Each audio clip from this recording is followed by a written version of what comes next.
ನಮಸ್ಕಾರ.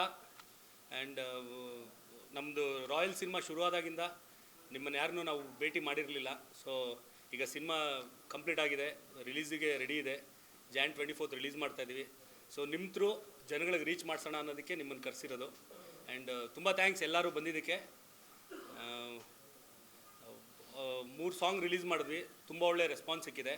ಆ್ಯಂಡ್ ಆ ರೆಸ್ಪಾನ್ಸ್ಗೆ ಜನಗಳಿಗೂ ಒಂದು ಥ್ಯಾಂಕ್ಸ್ ಹೇಳಬೇಕಿತ್ತು. ಸೊ ನಿಮ್ಮ ಥ್ರೂ ಹೇಳೋಣ ಅಂದ್ಬಿಟ್ಟೆ ನಿಮ್ಮನ್ನು ಇಲ್ಲಿ ಇನ್ವೈಟ್ ಮಾಡಿದ್ದು. ಆ್ಯಂಡ್ ನೀವುಗಳು ನಮ್ಮದೆಲ್ಲ ಸಾಂಗು ತುಂಬ ಇಷ್ಟಪಟ್ಟು ಪ್ರಮೋಟ್ ಮಾಡಿದ್ದೀರಾ. ಸೊ ಅದಕ್ಕೂ ತುಂಬ ದೊಡ್ಡ ಥ್ಯಾಂಕ್ಸ್.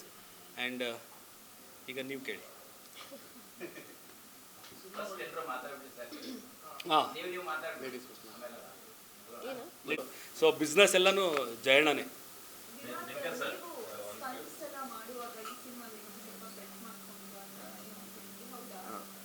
ಅಂದರೆ ಸ್ಟಂಟ್ಸ್ ಮಾಡುವಾಗಲ್ಲ, ಪ್ರಾಕ್ಟೀಸ್ ಮಾಡುವಾಗ ಸಾಂಗ್ ಡ್ಯಾನ್ಸ್, ಅದು ಜಾನಿ ಮಾಸ್ಟರ್ ಸಾಂಗ್ ಇತ್ತು. ಅದು ಬಿಫೋರ್ ನಾನು ಪ್ರಾಕ್ಟೀಸ್ ಮಾಡಬೇಕಾದ್ರೆ ಹಿಂದಿನ ದಿನ ಅದೇಳಿ ಸ್ವಲ್ಪ ಜಾಸ್ತಿ ಓವರ್ ಪ್ರಾಕ್ಟೀಸ್ ಮಾಡಿ ಒಂದು ಬ್ಯಾಕ್ ಫ್ಲಿಪ್ಗೆ ಹಿಂಗೆ ಮಾಡಿ ಗೋಡೆ ಹತ್ರ ಹಿಂಗೆ ಕಾಲಿಗೆ ಹಿಂಗೆ ಜಂಪ್ ಥರ ಇತ್ತು.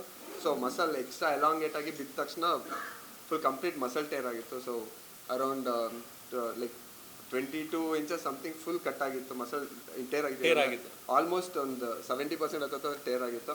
ಬಟ್ ಅದಾದಮೇಲೆ ನಮ್ಮ ಕಂಪ್ಲೀಟ್ ಡಾಕ್ಟರ್ ಇದ್ದರು ಸ್ಪಾಟಲ್ಲಿ. ಇಲ್ಲ, ಆ್ಯಕ್ಚುಲಿ ಹಿಂದಿನ ದಿನ ದೊಡ್ಡ ಟೆನ್ಷನ್ ನಮಗೆ. ಫುಲ್ಲು ಸೆಟ್ ಹಾಕೊಬಿಟ್ಟಿದ್ದೀವಿ, ಬಾಂಬೆಯಿಂದ ಡ್ಯಾನ್ಸರ್ಸ್ ಕರೆಸ್ಬಿಟ್ಟಿದ್ದೀವಿ, ಕಂಪ್ಲೀಟ್ ರೆಡಿ ಇದೆ. ಬೆಳಗ್ಗೆ ಶೂಟಿಂಗ್ ಸ್ಟಾರ್ಟ್ ಮಾಡಬೇಕು. ನಾವಲ್ಲಿ ಸೆಟ್ಟಲ್ಲಿ ಎಲ್ಲ ಇದನ್ನು ಚೆಕ್ ಮಾಡ್ತಾ ಕೂತಿದ್ದೀವಿ, ನಾನು, ಪ್ರೇಮು, ನಮ್ಮ ಡೈರೆಕ್ಷನ್ ಡಿಪಾರ್ಟ್ಮೆಂಟ್ ಅವರೆಲ್ಲ.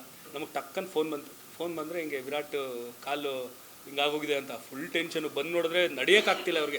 ಅಂದರೆ ತುಂಬ ಜಾಸ್ತಿ ಪೇನ್ ಇತ್ತು. ಅದು ಅಷ್ಟು ಗ್ರೋಯಿನ್ ಮಸಲ್ ಫುಲ್ಲು ನೀಲಿ ಆಗೋಗಿತ್ತು ಇವ್ರದ್ದು. ಆಮೇಲೆ ಇಮಿಡಿಯೇಟ್ ಡಾಕ್ಟ್ರ್ ಹತ್ರ ಹೋಗಿ ಜಯಣ್ಣಗೆ ಇನ್ಫಾರ್ಮ್ ಮಾಡಿದ್ವಿ, ಹಿಂಗಾಗಿದೆ ಜಯಣ್ಣ ಅಂತ. ಸೊ ತೊಂದರೆ ಇಲ್ಲ, ಅವ್ರಿಗೆ ಆಗಲ್ಲ ಅಂದರೆ ಕ್ಯಾನ್ಸಲ್ ಮಾಡೋಣ. ಹಾಗೆ ಆಲ್ಮೋಸ್ಟ್ ಒಂದು 4-5 lakhs ಖರ್ಚಾಗೋಗಿತ್ತು ನಮಗೆ, ಎಲ್ಲರನ್ನೂ ಕರೆಸಿದ್ದು. ಸೆಟ್ ಬಿಡಿ, ವೇಟ್ ಮಾಡುತ್ತೆ. ಬಟ್ ಟೆಕ್ನಿಷಿಯನ್ಸ್ನೆಲ್ಲ ತೊಂದರೆ ಇಲ್ಲ, ವಿರಾಟ್ ರೆಡಿ ಆದಮೇಲೆ ಮಾಡೋಣ ಅಂತ. ಬಟ್ ವಿರಾಟ್ ವಿಲ್ ಪವರ್ ತುಂಬ ಸ್ಟ್ರಾಂಗ್ ಆಗಿತ್ತು. ಇಲ್ಲ ಸರ್, ನಾನು ರೆಡಿಯಾಗಿ ಬರ್ತೀನಿ, ನಂಗೆ ಏನಿಲ್ಲ, ಪೇನ್ ಬಂದಾಗ ಜೊತೆಲಿ ಡಾಕ್ಟ್ರ್ ಒಬ್ರು ಇದ್ದರೆ ಸಾಕು ಅಂತ. ಸೊ ಇವ್ರನ್ನ ಯಾರು ಟ್ರೀಟ್ ಮಾಡೋದು, ಅವ್ರನ್ನ ಡೈಲಿ ಒಂದೊಂದು ಶಾರ್ಟ್ ಆಗಿದ ತಕ್ಷಣ ಕರ್ಕೊಂಡು ಹೋಗೋದು, ಕ್ಯಾರಮಲ್ಲಿ ಇವ್ರಿಗೆ ಟ್ರೀಟ್ ಮಾಡೋದು, ಕರ್ಕೊಬರೋದು. ಪಾಪ ಸ್ಟೆಪ್ ಮಾಡಿದ ತಕ್ಷಣ ಕಣ್ಣಲ್ಲಿ ನೀರಿರೋದು. ಬಟ್ ನಮ್ಗೆ ಅದೊಂದು ಟೆನ್ಷನ್, ಅಯ್ಯೋ ಒಂದು ಪೆಪ್ಪಿ ಸಾಂಗು, ವಿರಾಟ್ ಎಕ್ಸ್ಪ್ರೆಷನ್ಸ್ ಹೆಂಗಿರುತ್ತೋ ಅಂತೆಲ್ಲ ತುಂಬ ಟೆನ್ಷನ್ಲಿದ್ವಿ. ಬಟ್ ಎಲ್ಲೂ ಒಂದು ಫ್ರೇಮಲ್ಲೂ ಅದು ಗೊತ್ತಾಗೋ ಥರ ಮಾಡಿಲ್ಲ ವಿರಾಟ್. ಸೊ ಅದಕ್ಕೆ ವಿರಾಟಿಗೆ ಥ್ಯಾಂಕ್ಸ್, ಜೈನನ್ ಕಡೆಯಿಂದ. ದುಡ್ಡು ಲಾಸ್ ಮಾಡಿಸಿಲ್ಲ. ಇಲ್ಲ, ಹಂಗಲ್ಲ. ಆ್ಯಕ್ಚುಲಿ ನಾ ಎಂಟೈರ್ ಟೀಮಿಗೆ ಥ್ಯಾಂಕ್ಸ್ ಹೇಳ್ಬೇಕು, ಯಾಕಂದರೆ ಎಲ್ಲ ಸಪೋರ್ಟ್ ಮಾಡಿದ್ರು. ಆ್ಯಂಡ್ ಎವ್ರಿ 24/7 ಜೊತೆಲೇ ಇದ್ದರು. ಆ್ಯಂಡ್ ಇವನ್ ಡಾಕ್ಟರ್ ಸ್ಪಾಟಲ್ಲಿದ್ದರು. ಸೊ ಎವ್ರಿ ಸೆಟ್ ಆದಮೇಲೆ ಅವ್ರು ಮೈಕ್ರೋ ಟೇರ್ ಥರ ಏನೋ ಮಾಡ್ತಾಯಿದ್ರು. ಇಟ್ ವಾಸ್ ಚಾಲೆಂಜಿಂಗ್ ಪಕ್ಕ, ಯಾಕಂದರೆ ಒಂದು ಹೆಜ್ಜೆ ಇಟ್ಟರೆ ಬ್ರೈನ್ ಕರೆಂಟ್ ಹೊಡೆದಂಗೆ ಆಗ್ತಾಯಿತ್ತು, ಅಷ್ಟು ಪೇನ್ ಇತ್ತು. ಬಟ್ ಎಂಟೈರ್ ಟೀಮ್ ಆ್ಯಕ್ಚುಲಿ ಅಷ್ಟು, ಐ ಮೀನ್ ಬೇರೆ ಕಡೆಯಿಂದ ಬಾಂಬೆಯಿಂದೆಲ್ಲ ಡ್ಯಾನ್ಸರ್ಸ್ ಕರೆಸಿದ್ವಿ, ಸೆಟ್ ಆಗಿತ್ತು. ಐ ಮೀನ್ ದೊಡ್ಡ ಸೆಟ್ ಹಾಕಿದ್ರು, 1.5 ಕೋಟಿ ಖರ್ಚು ಮಾಡಿ.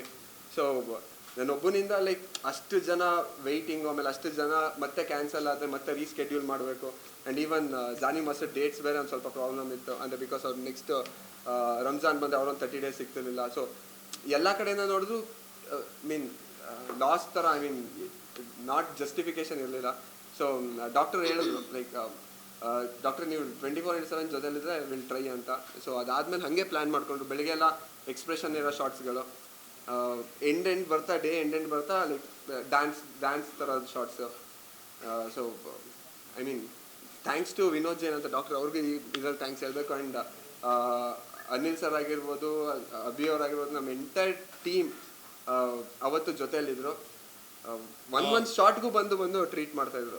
ಆ್ಯಂಡ್ ಇನ್ನೊಂದು, ಅನಿಲ್ ಅಂತ ಹೇಳಿದ ತಕ್ಷಣ ನಮ್ಮ cinema creative head Anil Mandya ಅಂತ, ಅವ್ನು ನನಗೆ ನವಗ್ರಹ ಸಾರಥಿಲೆಲ್ಲ ಅಸಿಸ್ಟೆಂಟ್ ಡೈರೆಕ್ಟರ್ ಆಗಿದ್ದ.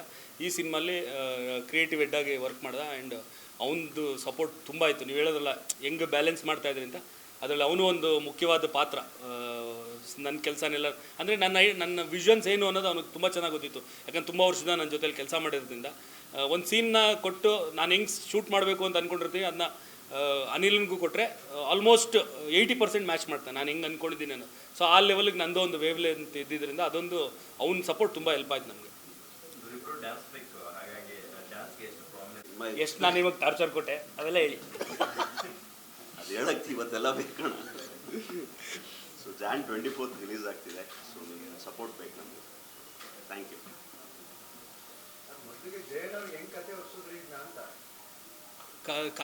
ಇನ್ನು 2 ಟ್ರಂಪ್ ಕಾರ್ಡ್ಗಳಿದೆ ನಮ್ಮ ಹತ್ರ.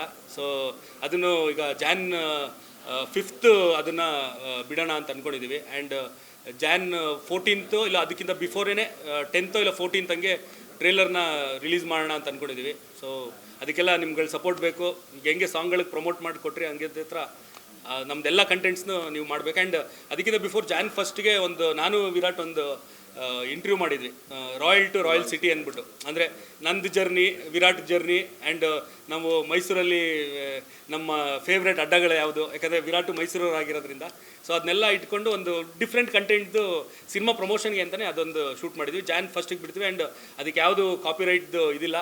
ಸೊ ಎಲ್ರಿಗೂ ಅದನ್ನ ತಲುಪಿಸ್ತೀವಿ. ಎಲ್ಲರೂ ಅವ್ರವರು ನಿಮ್ದು ಇದ್ರಲ್ಲಿ ಹಾಕಿ ನಮಗೆ ಸಪೋರ್ಟ್ ಮಾಡಿಕೊಡ್ಬೇಕು. ಆ್ಯಂಡ್ ತುಂಬ ಮಜಾ ಇದೆ ಅದು.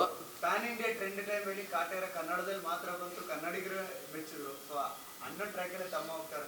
ಇವಾಗ ಯಾವುದೇ ಸಿನಿಮಾ ಬಂದು ನಾವು 5 ಭಾಷೆಯಲ್ಲಿ ಮಾಡ್ತೀವಿ ಪ್ಯಾನ್ ಇಂಡಿಯಾ ಅಂತೀವಿ. ಬಟ್ ಇದು ಕೂಡ ಬರೀ ಕನ್ನಡದಲ್ಲಿ ಬರ್ತಿದೆ. ಇದು ಹೇಗೆ ಸರ್? ಫಸ್ಟ್ ಆಫ್ ಆಲ್ ನನಗೆ ಈ ಪ್ಯಾನ್ ಇಂಡಿಯಾ ಕಾನ್ಸೆಪ್ಟೇ ತಲೆಗೆ ಹೋಗಿಲ್ಲ ಸರ್. ಕನ್ನಡದಲ್ಲಿ ಮಾಡಿಬಿಟ್ಟು ಡಬ್ ಮಾಡೋದು ಹೆಂಗೆ ಮಾಡಿದ್ರೆ ಪ್ಯಾನ್ ಇಂಡಿಯಾ ಅಂತ ಮಾಡಿದ್ರೆ ಎಲ್ಲದರಲ್ಲೂ ಶೂಟ್ ಮಾಡಿದ್ರೆ ಬೆಟ್ರ್ ಅಂದ್ರೆ ನನ್ನ ಫೀಲು. ಅದು ಒಬ್ಬೊಬ್ರದ್ದು ಒಂದಿರುತ್ತೆ, ನನ್ನ ಫೀಲು. ಇವನ್ ಒಂದಷ್ಟು ನಾವೀಗ ಕನ್ನಡ ಸಿನಿಮಾನ ತೆಲುಗಲ್ಲಿ ನೋಡಿದಾಗ ಲಿಪ್ ಸಿಂಕ್ ಆಗ್ತಿರಲ್ಲ. ನಮಗೆ ನಮ್ಮದ್ರಲ್ಲೇ ಲಿಪ್ ಸಿಂಕ್ ಆಗಿಲ್ಲ ಅಂದರೆ ಒಂದು ಸ್ವಲ್ಪ ನನಗೆ ಪರ್ಸ್ನಲಿ ಇರಿಟೇಟ್ ಆಗಿಬಿಡುತ್ತೆ.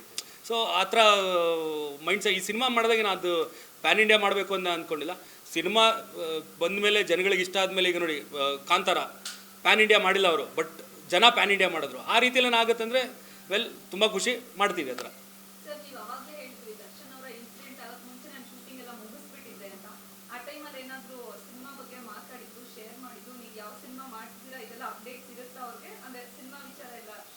ನಾನು ರಾಯಲ್ ಮಾಡ್ತಾ ಇರೋದು ಮುಹೂರ್ತ ಆದಾಗಿಂದ ಗೊತ್ತಿತ್ತು. ಯಾಕಂದರೆ ರಾಯಲ್ಗೆ ಕ್ಲ್ಯಾಪ್ ಮಾಡಿದ್ದೆ ನಮ್ಮಮ್ಮ.